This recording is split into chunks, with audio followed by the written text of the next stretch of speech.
Welcome to the podcast for Healing Neurology, where we talk about everything that can help heal your neurology, which is really everything from food, lifestyle, and medicine to nature, culture, and politics. There's no topic too big or too small. I'm Jillian Ehrlich, family nurse practitioner, certified in Ayurveda and functional medicine. And we have for you a pretty incredible guest today. Her name is Dr. Ann Maitland. She is an allergist and immunology specialist. She is an assistant professor at the Icahn School of Medicine at Mount Sinai and is the medical director of comprehensive allergy and asthma care in Tarrytown, New York. She earned her MD and PhD from the Perelman School of Medicine at the University of Pennsylvania and has been in practice for over 20 years. She knows what she's talking about.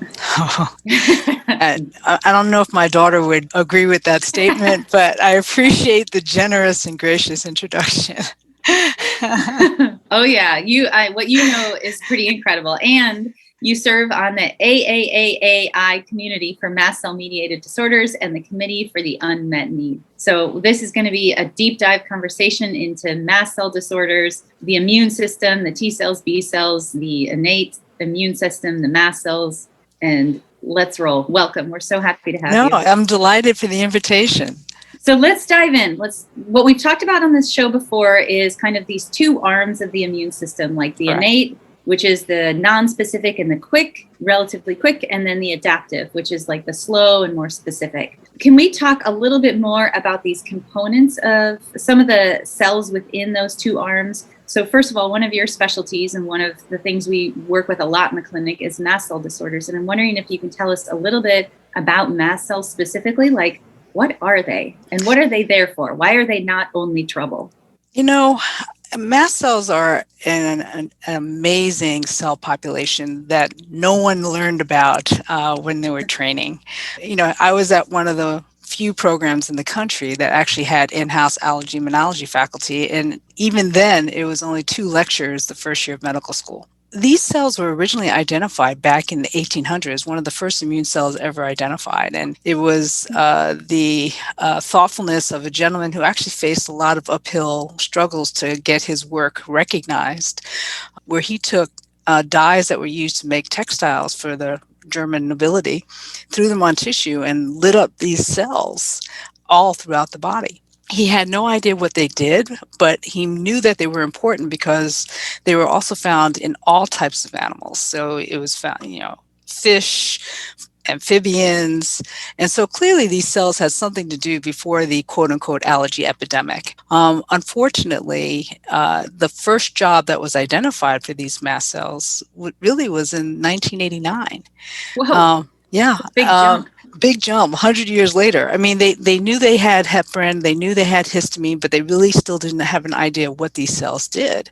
And what's a really fascinating story, because I grew up in New York City, Thomas Platts Mills, who's a phenomenal allergy immunology specialist out of the University of Virginia, gave a conversation about the atopic march or allergy epidemic. And he noted that in New York City, Ed Koch was about to announce asthma as the number 1 health hazard in the city until nearly 900 people died from AIDS. So you had 2 major immune disorders that were becoming pandemics at the same time. And you can imagine the attention went to fighting the AIDS epidemic, but that fight led to a huge amount of information about the immune system. So the T cells and the B cells dominated the picture because that was the original target identified by the virus. But at the same time, food allergies started becoming a problem, asthma started becoming a problem, atopic dermatitis, and it just crept up. And so as the research, thank God, transformed AIDS from a death sentence to you can live with this, we started to see the impact of this other epidemic. And basically, the only research up to that time, like 90% of the research was, what do mast cells do in allergies? It's kind of like, people wanted to get rid of mast cells. And I'm like, whoa. We don't even know what these cells do. We just know that this is the one thing that they do. And then they started, by a decade after that observation, they started to realize, mast cells might play a role in reproduction and tissue repair. And so these cells essentially have 4 really essential roles. And to point out how important these cells are, you could be born without T cells. It might not be a great existence, but you can be born without T cells and B cells. You cannot be born without mast cells, period.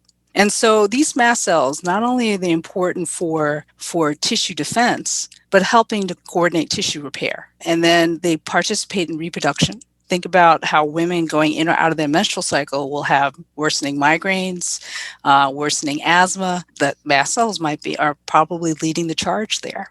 And they also play a role in blood flow, because they have the ability to release not only heparin, but platelet activating factor. So these cells, as a person who studied T cells in the context of HIV infection, which was helpful for me to try to understand what mast cells are doing, but mast cells sit at the interface of how our bodies see the world. One philosopher called it autopoetic. Like, you have to learn how to respond to the various changes that happen, not only outside of your body, but inside. And so as we started to see all the different types of receptors that mast cells express and all the different chemicals that mast cells can release, it seems like the mast cells are like the maestro of the immune system, right at the interface of how we breathe, what we ingest, how our skin interacts with the environment.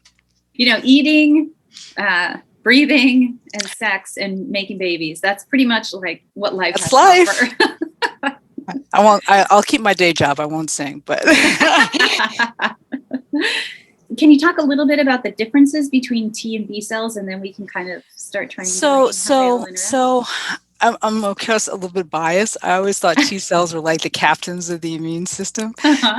So you have it. They've been basically broken down to, there are lots of different types of T cells. First of all, so you have the T helper cells. Those were the cells that were originally identified as the target of HIV infection, but it was shown later that HIV impacts other cells.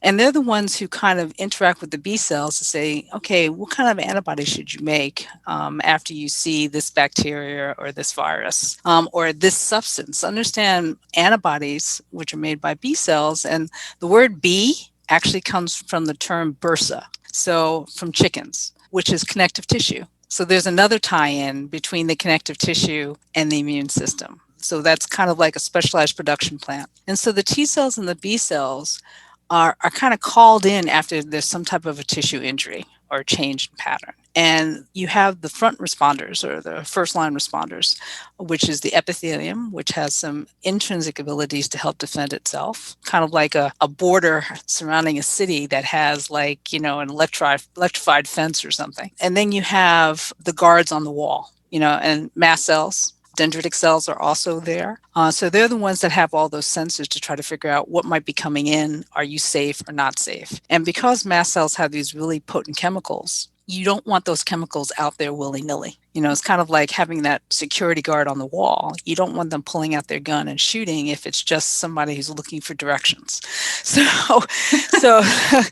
a lot we could unpack about that. But So mast cells are the ones, in my opinion, that kind of tell the T cells and B cells what kind of danger is being perceived and what kind of response you should make. Should I make memory to this virus? Should I make antibodies in T cells that can recognize hepatitis or streptococcus pneumoniae or dengue fever? You want that memory because it's like the difference between having no antibodies and antibodies. This is kind of like having the stick figure versus a telephoto lens shot of somebody who committed some type of crime.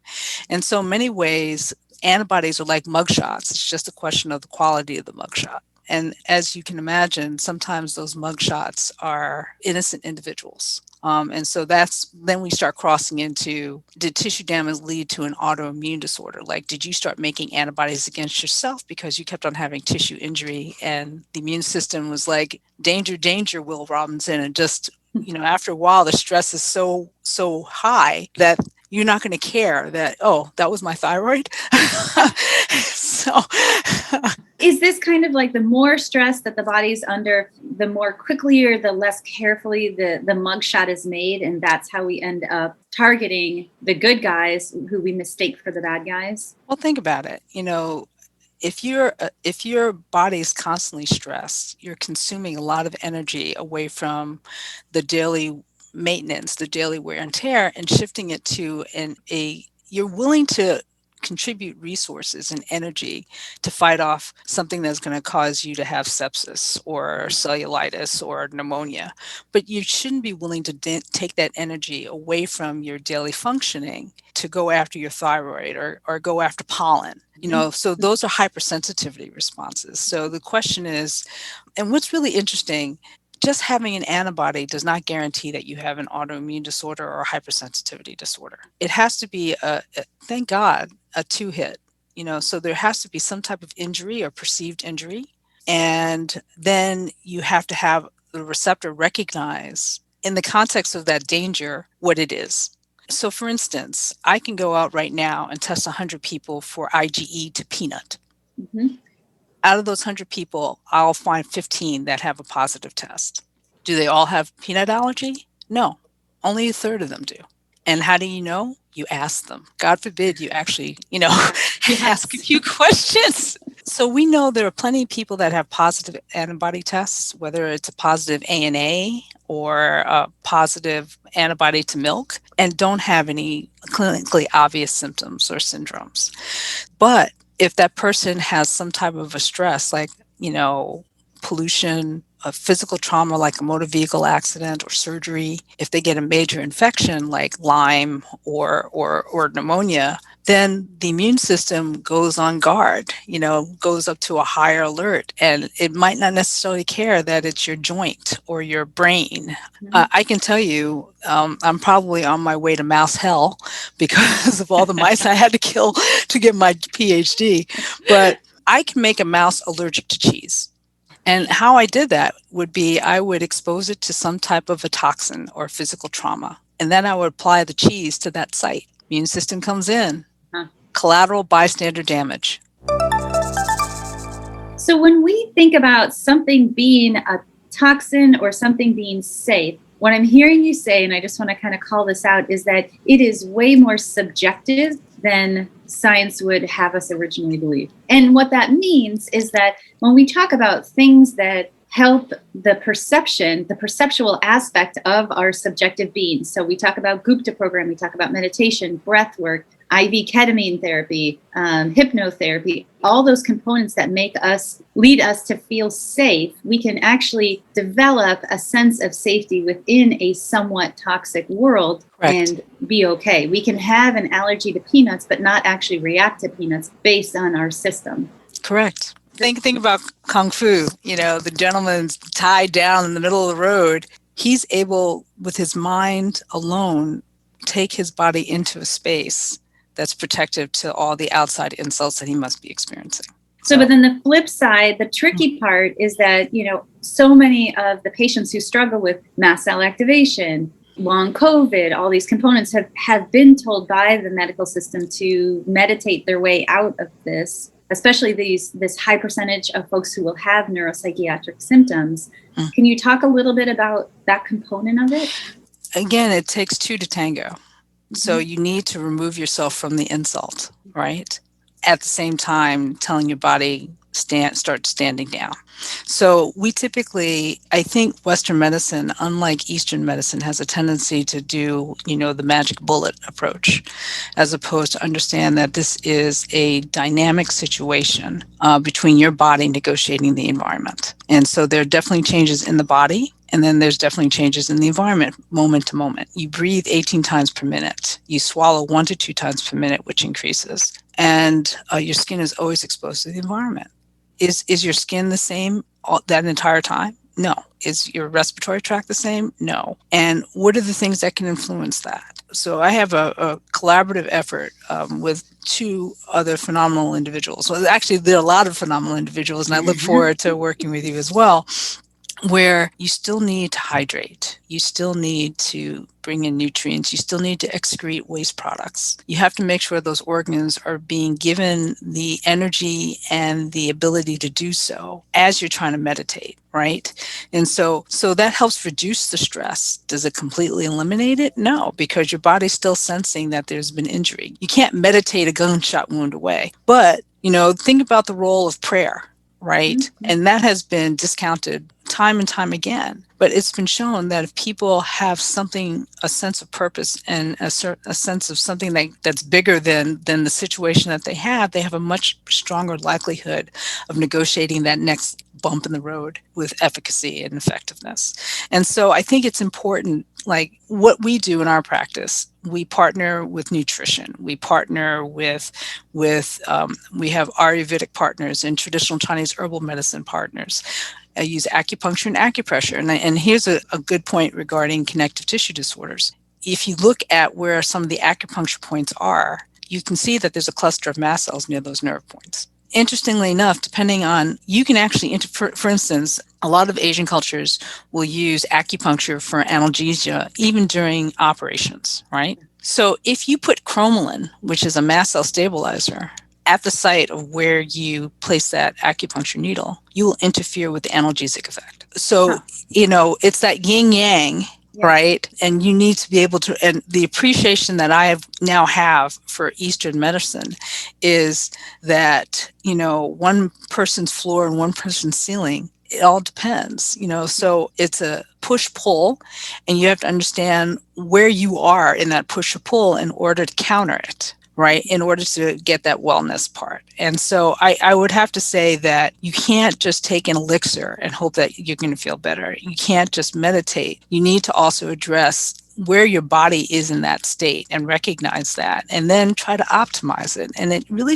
is a day-to-day experience. But unfortunately, our current modern culture is an on-demand diagnosis and an on-demand treatment. And that's just not going to work for the amount of chronic disorders, which is going to either involve the nervous system, the immune system, or the connective tissue. You've talked a little bit about the mast cells being at acupuncture points along the skin. How do these all interact within the connective tissue? And can you back up one step and just kind of like list what is connective tissue? Because it's more than just... No, it's the brick and mortar of our body. Think about, it's like your house, it's like, okay, what materials make up your house, right?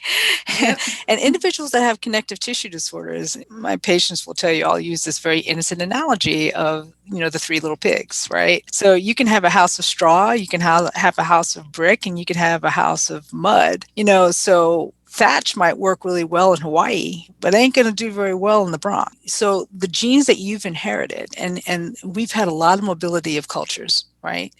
The genes that we've inherited weren't made to pivot so quickly.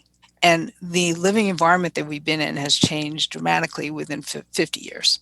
So you have the connective tissue. So we all have about 75 square feet of collagen and the networks that build the skin and the gut and the respiratory tract that's exposed to the environment in an adult. Embedded in that connective tissue, kind of like in your house, you got plumbing. So there's the vasculature, right? And there's also part of connective tissue. You got electrical. There's your nervous system, right? And welcome to New York. You got to have a security system too. Matter of fact, it's a superintendent. He does a little security and he does a little repair at the same time. And so our body is kind of like a living, remodeling system all the time. And it is a constant dynamic communication between the connective tissue and the structures that sense the outside environment and the inside environment in order to maintain an adequate amount of water, maintain temperature at a certain rate, excrete waste products, make sure you have enough glucose and salts. That homeostasis is what all the connective tissue, the nervous system, and the immune system is trying to maintain at a rate that is maintaining your health and vitality. If you start having ongoing insults, essentially you're going to start acclimating up or down. If insults, you can acclimate down. Exercise and good nutrition, you might acclimate up. So your homeostatic set point can change. And so where T cells and B cells come in. So the mast cells, again, mast cells have the ability to influence other structures. For instance, they release enzymes like tryptase that can modify the connective tissue. So if you get a puncture wound, you need to loosen it up a little bit. What do you think is loosening it up a little bit? And then you have redness. So now you have stuff leaking out of the blood vessels. What do you think is responsible for calling that in? And then you have pain or itch. Again, so the communication between the mast cells and the nerves saying something's wrong with this finger right here where I got a paper cut. Huh? So that's the initiating change. Now, what if you need backup? This is where the T cells and B cells come in. So mast cells have different degranulation patterns, and they also have different secretion patterns. For instance, what's happening, and this might be jumping a little bit ahead, but coronavirus is able to bind to the epithelium and cause tissue damage. By binding the epithelium and causing tissue damage, mast cells are like, wake up, something's going on. They have the ability to secrete, not degranulate, secrete chemicals that can call in T cells, can call in macrophages, can call in complement to say, we need more help because something's going on here. And what we find in adults, 4 out of 5 adults are able to coordinate a sufficient innate immune response to contain that virus. One out of five can't. And those are the ones that have problems. How do we know that? Yeah. So they have looked at the studies, both Europe and Asia and here have actively trying to understand what is going on in the innate immune system and the adaptive immune system. And there's some wonderful articles in the Atlantic and more recently in the New Yorker that talk about how the immune system has been co-opted. No different than HIV. Coronavirus has co-opted the immune system. And let's look at the dynamics, if you don't mind me going into the coronavirus issue, because I think this is important. So coronavirus, you can see that there are 3 very different patterns of infection and the outcome of those infections age-related. So under 18, you hardly see disease, right? Yeah. Connective tissue, mast cells, nerves, right? You have a few rare cases, unfortunately, of people who have children that have this like Kawasaki's like vasculitic picture. But for the most part, children are spared. Great carriers of the virus, but they're spared. Then you have the 18 to 65, where 4 out of 5 of them mount a sufficient enough innate immune response. And they've shown this in studies, mobilize sufficient to contain the virus. And that can happen within the 5 to 19 days. It's the 1 out of 5 that don't have a productive innate immune response. And what is that? That's the mast cells, the dendritic cells, and then the macrophages that get called in. So what's going on there, we don't know. But we do know is if we can augment that innate immune response, which is what vaccines do. So that's the vaccine experts' dirty little secret. They have co-opted substances that they know engage the innate immune system to optimize not only the innate immune response, but the adaptive immune response. And what is the adaptive immune response? T cells and B cells. So T cells and B cells come in afterwards to bring in the sharpshooters. It's kind of like your police officers get called in 911. They're like, oh, this is a really bad situation. We need the SWAT team. So and in comes, 5-0. So, and, a lot of patients tease me like, were you former police? I'm like, no, I just watched a lot of, 007 and yeah. But that's essentially what's happening. It's like you have to have an initial response. And if the immune system is able to contain it, like in the kids, right? Because they're making antibody responses, but they're not getting sick. So what is it? And then the elderly, and what's really interesting, and this is what I've asked a couple of researchers in the mast cell world. We know that kids that have a mast cell tumor called urticaria pigmentosa, if they get it early, the tumor completely regresses by the time they're 18, despite the mutation. So we know there's a difference in the biology in mast cells in under 18, between 18 to 65. And then the immune system, just like our seniors, becomes senescent. And so that might make them more at risk for not having a brisk innate immune response and making them much more susceptible. And if you look at the statistics, morbidity and mortality is much higher in over 75. So let me just repeat kind of what I'm hearing, make sure I got it straight. So if we look at an immune response to kind of any trigger, but especially because coronavirus is up, we're going to talk about coronavirus, that we think about it, everybody's like, do you have antibodies? All the conversations around antibodies or giving people antibodies. But what we're talking about, what you're saying is that the mast cells and especially the innate immune, as part of the innate immune system, play a huge role, and that differentiates those 3 age groups, so that mast cells, mast cells haven't had a chance to kind of like lose their perspective in children because they just haven't had enough time on the planet with like sunburns to change DNA, those things. So maybe the mast cells are active and intelligent enough to kind of contain everything, all the symptoms, right? That between 18 and 65. starting to change. It starts to shift, and 1 out of 5 people kind of have gone downhill. Right, which antibodies won't explain. But components of the innate immune system will, because unlike antibodies where we have 10 to the 10th diversity, right? And think about when they started getting serums from people to give to other individuals who are suffering from really high morbidity. What did they have to do? They had to get it a high enough titer because it was a gamish. So how do you increase the number of happy, helpful antibodies as opposed to ones that might not even be, not only not be helpful, may facilitate entry of the virus into healthy cells? And so what are the T cells doing here? T cells are helping coordinate the first of all, they have the ability to attack infected cells, right? And they also have the ability to coordinate antibody responses. So B cells, when we think about B cells and antibodies, those are kind of like, they raise one flag, or they're a sharpshooter for like one target, right? Like one Correct. Antibody, one target. 10 to the 10th. 10 to the 10th. There are a lot of them. Well, but you're a T cell biologist. Right. And they have T cell receptors are as diverse and complicated as the immunoglobulin receptors and the antibody receptors, the antibodies themselves. And so there's a lot of different antibodies. Yeah. And so T cells, we've got like, those are CD4 and CD8 cells, like with HIV. Right. And those CD17. I mean, there's a Th17. There are a lot of different types of T cells. And the information about the different T cell subsets is much more well researched than the mast cell subsets. Right now, mast cells have really been broken down by, location, whether they have kinase, which is another enzyme that is very potent in modifying the connective tissue. And that's it. Really, it's just location and whether they have kinase.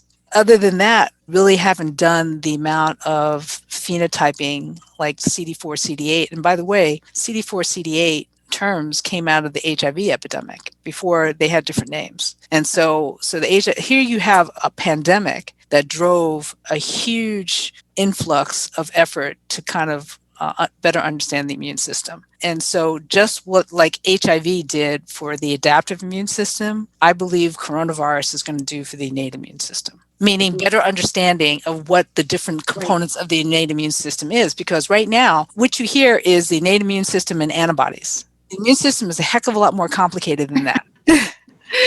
You've eliminated all of the T cells in that conversation. And here's the thing, we just don't know that much about the innate immune system. I'll be frank, you bring up complement to an immunologist and it's almost like a deer in headlights. It's a really complicated system. And if you think about antibodies, what do we think about them in the context of? Vaccines, autoimmune disease, right? And allergy. That's the only context that we really think about it. And so there are so many different types of antibodies that can be generated to just one single substance. Like you making a mouse allergic to cheese. Like now you've got an antibody for cheese. I got an antibody for IgE, not IgG, IgE, yes. Antibody E, not antibody G. It's so complicated. I'm like, I have to tell you, I was grateful that I got a PhD in immunology when I took my allergy immunology boards because they were asking questions like, it's like me learning French.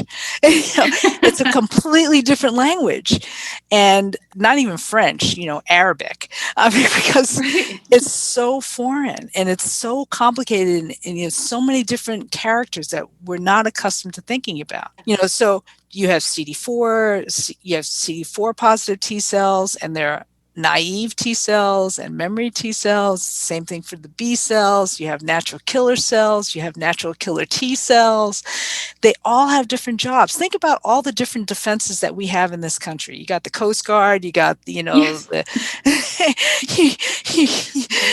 got Border Patrol. You got, state police. Oh yeah, you've got building security. Yeah, building security. Neighborhood watch groups. You've got the whole and all in order to maintain the peace. So this is interesting. So this is making me feel better about how my practice has evolved over the last 10 years, where when I was originally doing functional medicine, I did a lot of food allergy testing. But over the years, what I've realized is that there are so many different ways that we can respond to food that just checking an IgE, like an allergist typically does, doesn't really get it much. Just checking IgG or IgA still doesn't get as much. Nope. What I typically do now And I'll only do it sometimes in certain situations, but I'll do this MRT, this mediator release test, which is a lymphocytic test for food allergies, because that really looks at the innate responses to food. Correct.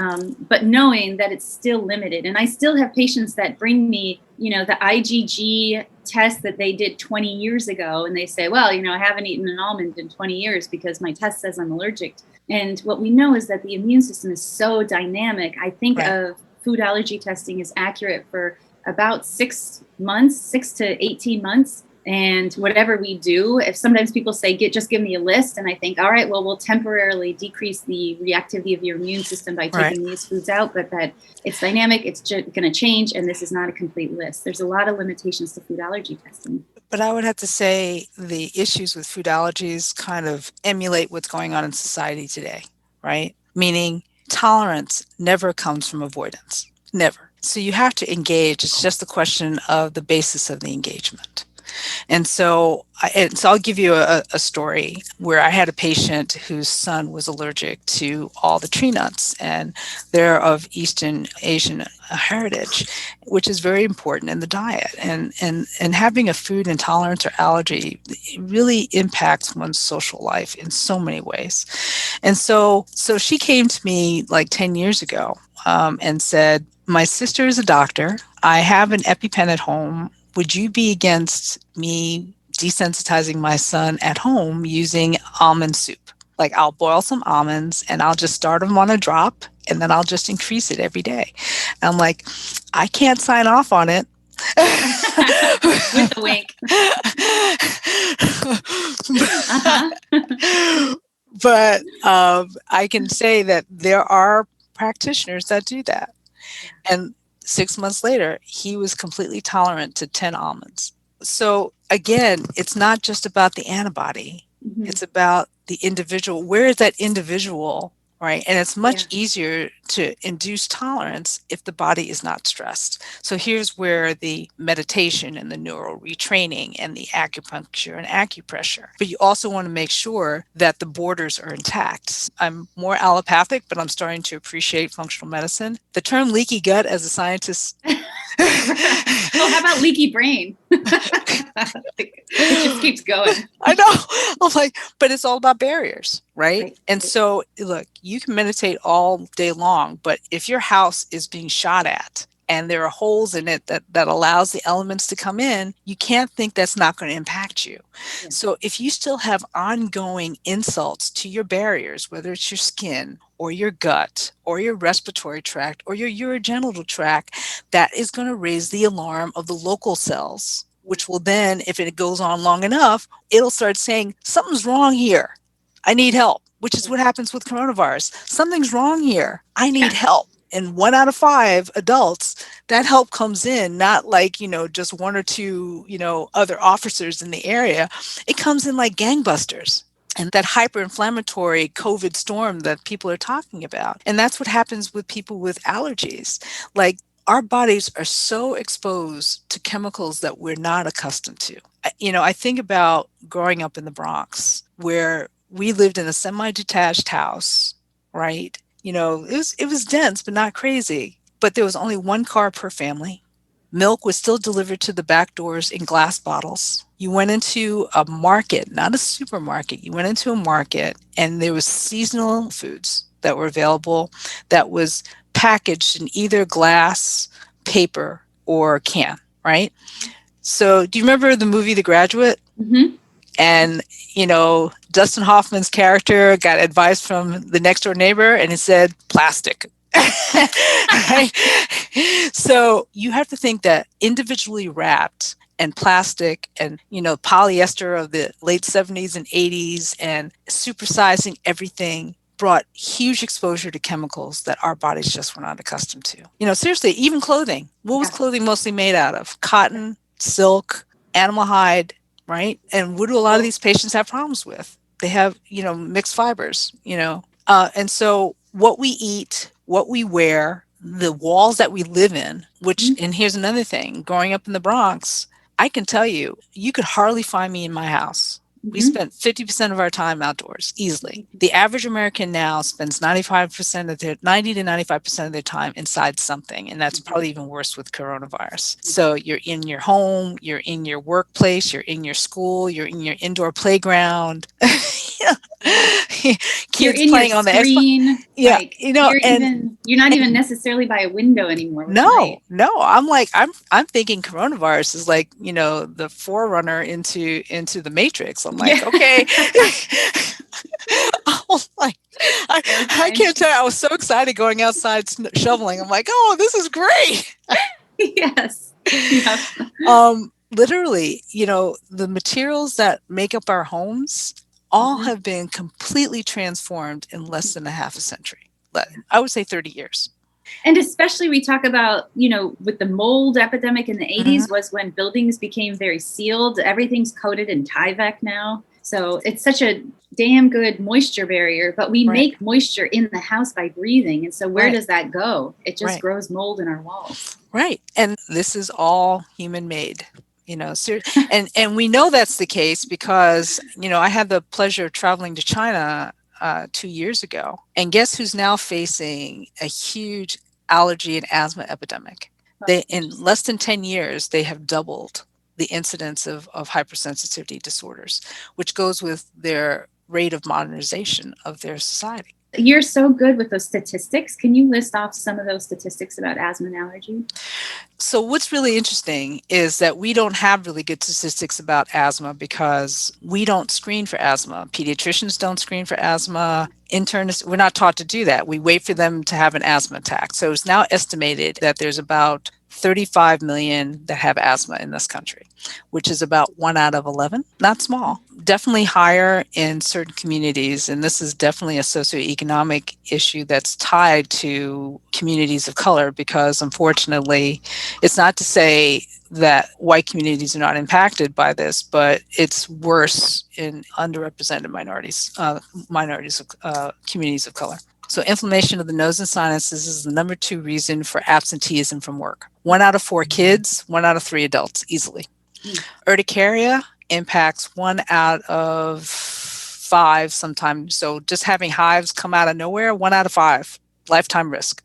Food allergy, easily the percentage has doubled within the past 10 years.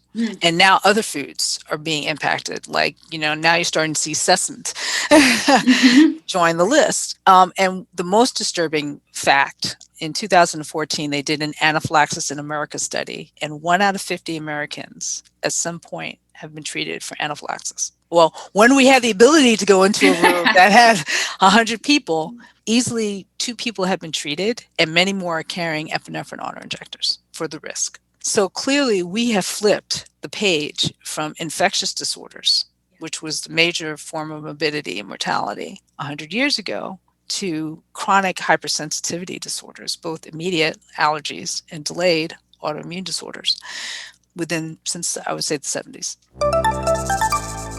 Just because there's some people out there who may have heard about the hygiene hypothesis, and I'm just curious if you can kind of give us an encapsulation of current perspective of that. The immune system has always been engaged. Think about it. We have 10 times the amount of microbiota than we have sitting on our surface areas than we have cells in our body.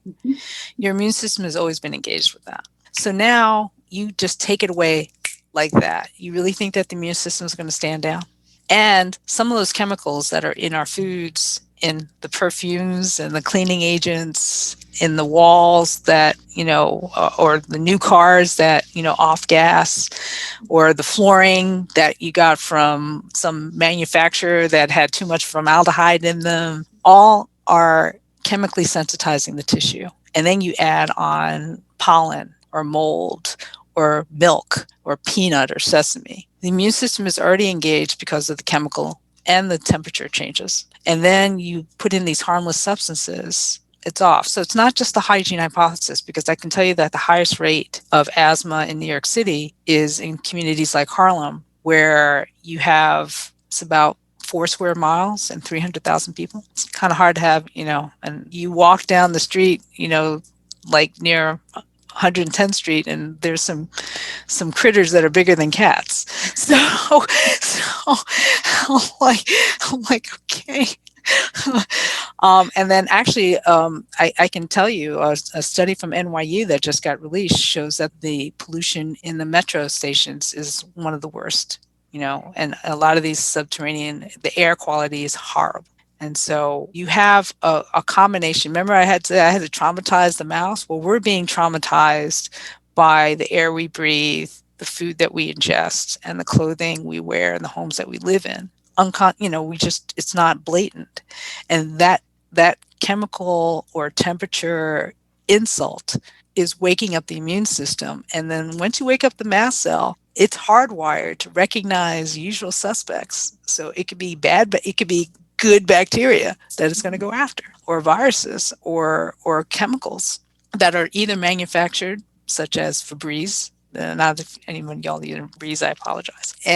Or naturally occurring, like what you find in foods. Fascinating. So originally, the hygiene hypothesis was the idea that, too clean. There was too clean. So we didn't get kids enough in the dirt, and then they started overreact. But what you're saying is, it has to be both. It's both. You want this immune system that is designed to respond to danger like that, right? Mm-hmm. It's kind of like having a standing army at peace. Eventually, they're going to start doing things that they shouldn't. So if you're going to use the hygiene hypothesis, I would have to say it's the modified hygiene hypothesis. You've taken away items that can engage your immune system to keep them properly educated on what is the true danger, would be my opinion. If we're thinking about kind of the T cells as commanders, or the T cells / B cells as kind of the intelligent unit or the sharpshooters, how much intelligence, like how much decision-making do mast cells do? Do they blindly respond to a threat, or do they... No. How do they pick? They have the ability, they have receptors that can detect tissue damage. They're called alarmins. So again, using the coronavirus as an example, the coronavirus attaches to a receptor on the nose and sinus epithelium, starts injuring that tissue. This injured stuff goes out, mast cells detect it.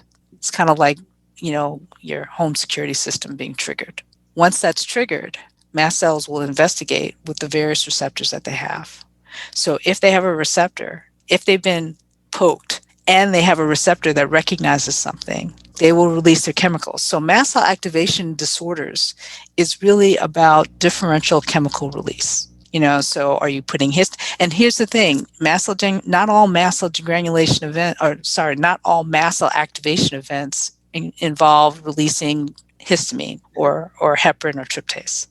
And I think that's what makes it very hard to identify individuals that have mast cell activation disorders, because you can't necessarily catch the release of those chemicals because you only want them out there when you need them, right? Yeah. You don't want heparin out there, because I actually had a patient who had anaphylaxis that was complicated with disseminated intravascular coagulation, meaning he started to clot and bleed at the same time.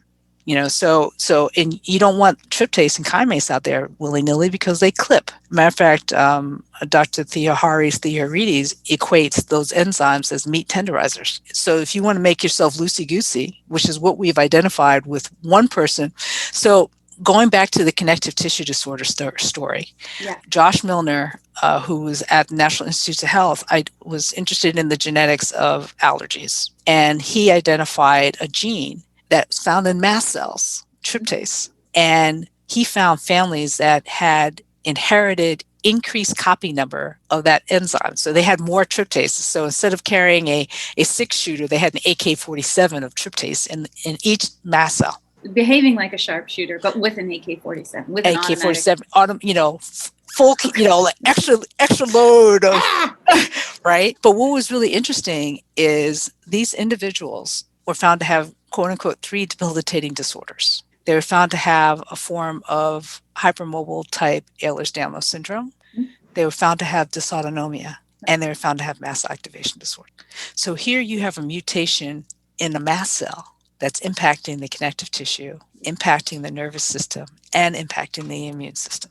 Blowing my mind again. So, because we do see in this what we call around here kind of the septad, right? So craniocervical instability or tethered cord, mast cell activation, hypermobility, GI stuff with either gastroparesis or SIBO, autoimmune disease, chronic infections, and then dysautonomia. That's kind of the... So I would simplify it down. Yeah. I would say it's the triad. Uh-huh. You have dysregulation of the connective tissue, which Uh-huh. can predispose to cervical spine instability and tethered cord, right? You have dysregulation of the immune system that can either make you susceptible to hypersensitivity in the form of classic mast cell disorders such as, blowing up after eating a peanut, or delayed hypersensitivity disorders such as autoimmune disorders, right? And then it also can predispose you to neurological issues because, again, the mast cells and the nerves talk to each other all the time. So by taking it out to more than the triad, you're really talking about various versions of the triad as Yeah. opposed to, because so the West Coast has the septad, right? Uh-huh. Hopkins has a center that has the pentad, right? Uh-huh. Yep. In my little corner of Westchester, it's the triad because it's really looking at different flavors of each one of those three arms. And I tell the patients, step away from the individual names. What do you need to do, right? You have to have efficient communication between the mast cells and the nerves in the connective tissue to stay well, right? Yeah. And I can tell you the research that we just published was showing that out of the 1,000 or so patients that came through our doors for suspected mast cell activation syndrome, we're only able, and this is because it's just difficult to get the data to support the mast cell dysfunction. And there's a little bit of a difference of opinion. There are different circles of thought. So I'm going to pull in my role with the American Academy of Asthmology and Immunology, who also is closely aligned to the Mastocytosis Society and World Health Organization's mast cell disorders. Is mast cell activation disorders just tells me that the mast cells aren't doing what they're supposed to do. Out of that umbrella, you have mast cell activation syndrome, which means that at least two organ systems are involved. That's the only difference that I see, right? And then you respond to medications that are known to target mast cells. Doesn't cure you, but you at least feel better. Like you take famotidine and your stomach's better, which is the original paper that came out of Brigham and Women, where you had patients in an IBS clinic for 7 years, right? And all of a sudden they're taking Linzess and whatnot, and then you put them on Zyrtec and Pepcid, and they're much, much better, Wow. right? Mm-hmm. But that's only a diagnosis. That doesn't tell me why your mast cells are misbehaving, right? And then it's important to have data. But that does not stop me from treating you. So in our studies, out of those 1,000 patients, I would say 45% had evidence that of either hypermobile spectrum disorder or hypermobile type Ehlers-Danlos syndrome. We found that, nearly half had mast cell dysfunction. 10% had mannose binding lectin deficiency. 15 had idiopathic CD4 lymphocytopenia and numerous antibody deficiencies. And we know, so the immunologist hat tells me that mast cells can misbehave if you have too much antibody, too much of the wrong antibody, or too little, right? Because again, it's the receptors. Those receptors tell the mast cells what chemicals to release. So when it comes to evaluating patients that come through, and this speaks to your practice and also speaks to what other practices need to embrace, you have to kind of step out of your corner of the sandbox and realize that each one of these organ systems are talking to each other. We also need to talk to each other from our various specialties, and that's not happening. And people are falling through the cracks because everybody's focusing on, well, this is a mast cell problem. I'm like, well, the mast cells ain't doing this by themselves. And this is a connective tissue problem. I'm like, well, something's causing the connective tissue, because it's not inanimate, but it definitely relies on the machinery that keeps it healthy. And the nerves, in my opinion, get caught in the crossfire.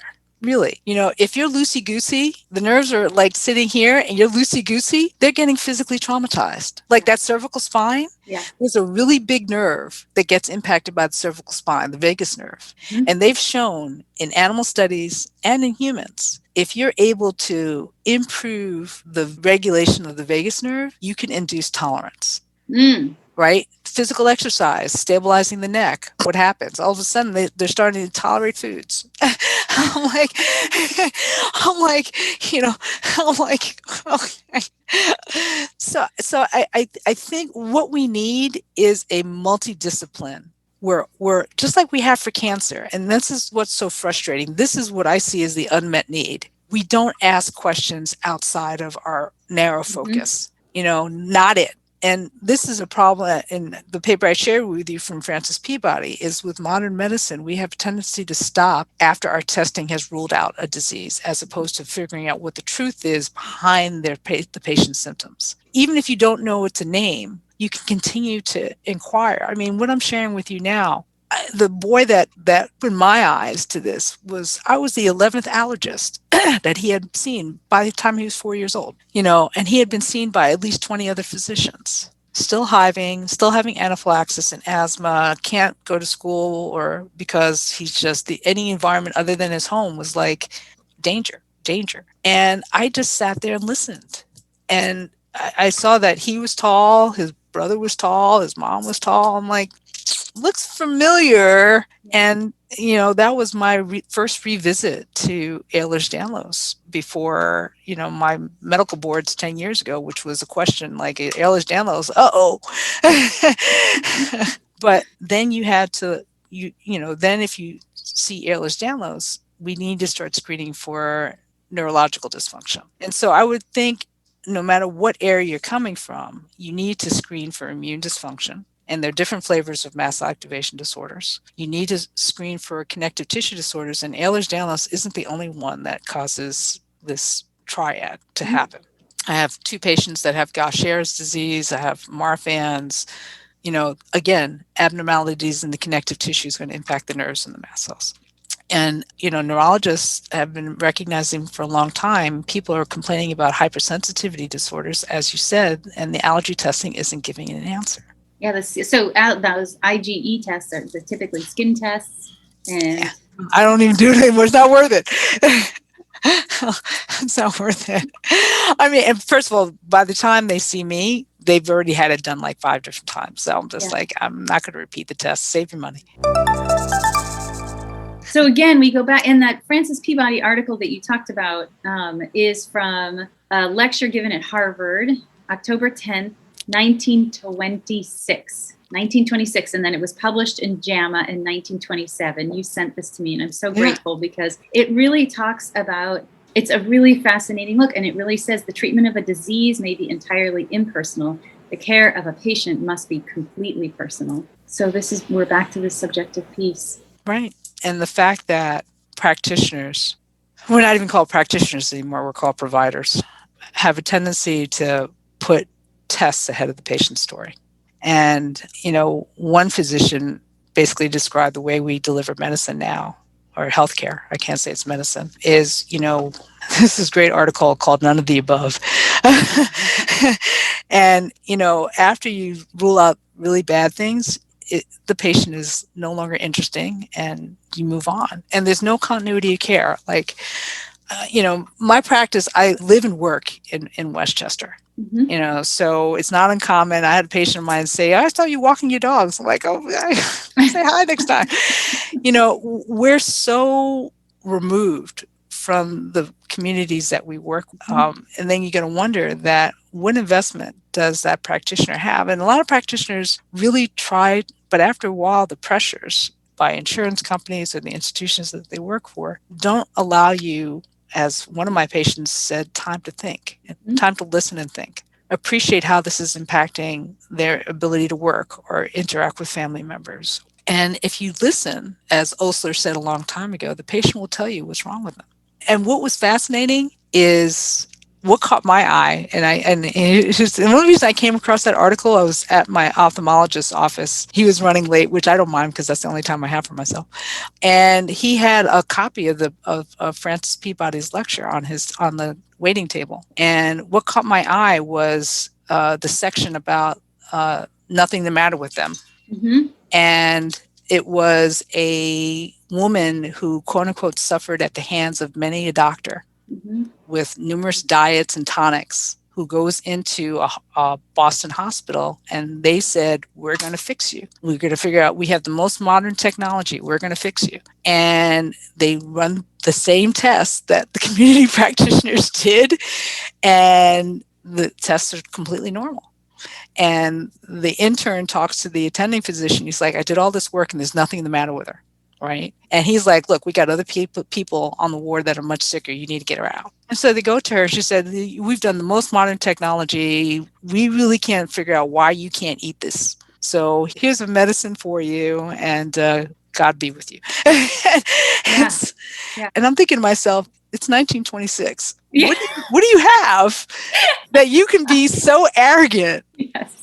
on what this person has or doesn't have? Yes. Right. So thank God she doesn't have a tumor. Yeah. Thank God she doesn't have a rip-roaring, infection, but she's still not well. Yeah. And unfortunately, in this country, we have a tendency to assign blame to the patient before we say we just don't know. And what does that look like? Non-psychiatrists are the biggest prescribers of antipsychotic medications, anxiety, sleep pills, right? And then you have the rise of factitious disorders. Mm-hmm. So I can't tell you, in the Ehlers-Danlos population, there was a paper done by Bolbina who showed that 60% of them had been labeled with either somatic disorder, hypochondriasis, Munchausen, malingering. And in my world, we had a condition it's now called hereditary angioedema, which was very prevalent in women. Before that, it was called hereditary neurotic angioedema. They only dropped the name. Maybe 15 years ago. Wow. So we have a tendency to think someone is crazy, even though in this country, medical misdiagnosis is a heck of a lot more common than us not knowing that we just don't know.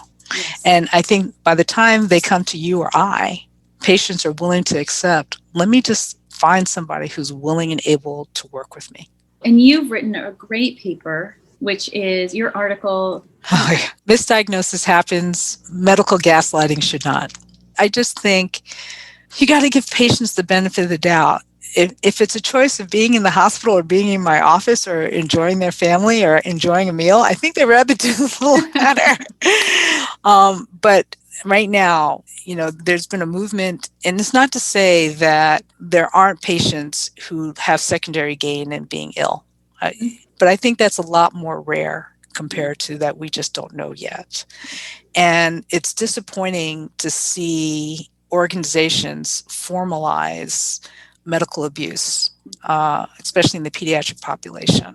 When I know, as an allergy immunology specialist, pediatricians, as well as internists, don't even know how to manage asthma, which is a mast cell disorder. So I know that they can't recognize and diagnose Ehlers-Danlos, mast cell activation syndrome.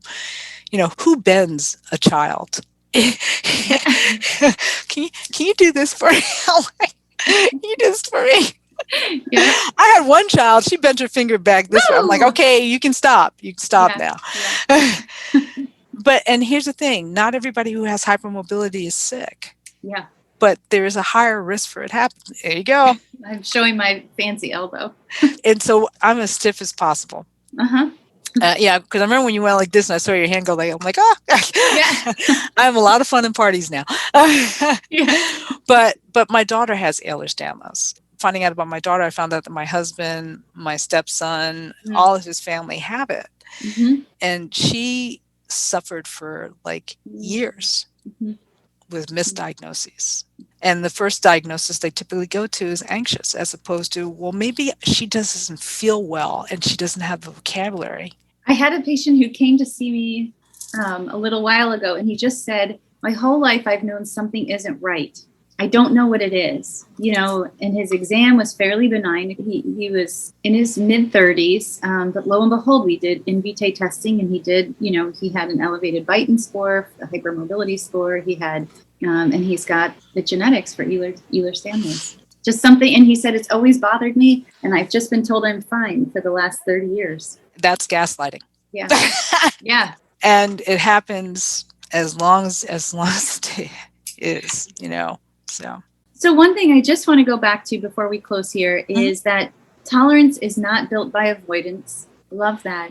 And the other thing is that the communication piece, the communication between the cells, the triggers, our immune system, our underlying level of inflammation, as well as, you've broadened it twice. You've mentioned broadening it to kind of our relationships in our life. And that, goes on all levels. So like family, community, socio-political, economic, racial, just governmental, global, Right. climate. Mm-hmm. So I think one thing that my hope is that by having your voice out there, by having your work out there, by having these discussions about COVID, Our work.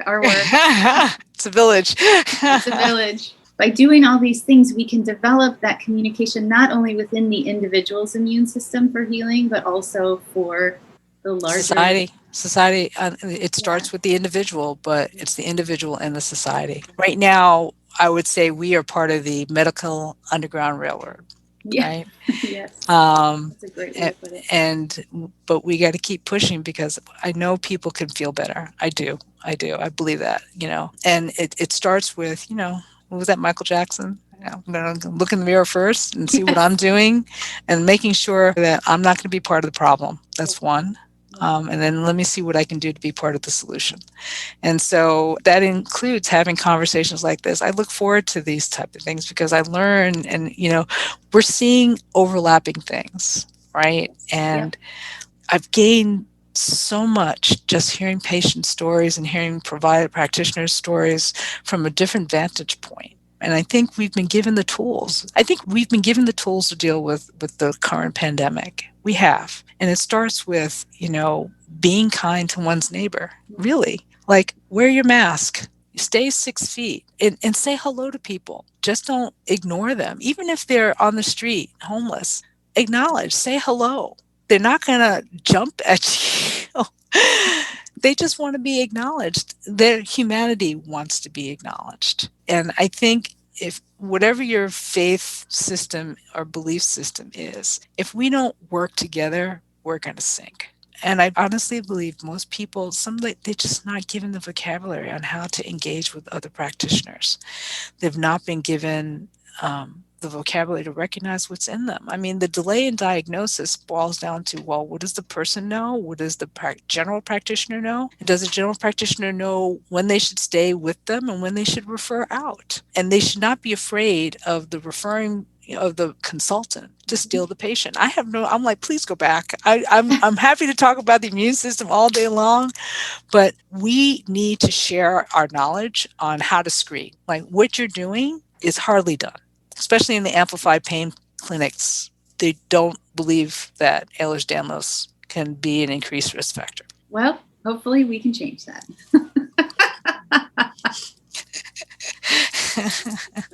This has been a phenomenal conversation. I look forward to listening to other of the podcasts. I have them saved, but I haven't, life got in the way this week, but yeah. Well, we just keep making them, and they're a total thrill for me to make. And this has been just a really great way to start my day. And I really appreciate all your time and your expertise. Same here. Awesome. So I wish you peace. Thank you. Be with you and your family. May the climate be still for a little bit so you can rest and enjoy the day as well. And I look forward to further communication and exchange. Thank you. Right. Thank you all today, all to our listeners, with Dr. Ann Maitland. We've got lots of ways to continue this conversation through Facebook, Instagram, and Twitter. You can get more information about us at our website, centerforhealingneurology.com. Be sure to share this show with your friends, and we welcome your rating and review wherever you get your podcasts. And feel free to send topic requests to podcast@centerforhealingneurology.com. We love that you've joined us today to discuss how to make our whole world medicine. We rise or fall together, and we are committed to doing what we can to make as many of us as healthy as possible. And this takes all of us, including you. So thank you for listening, and see you next time.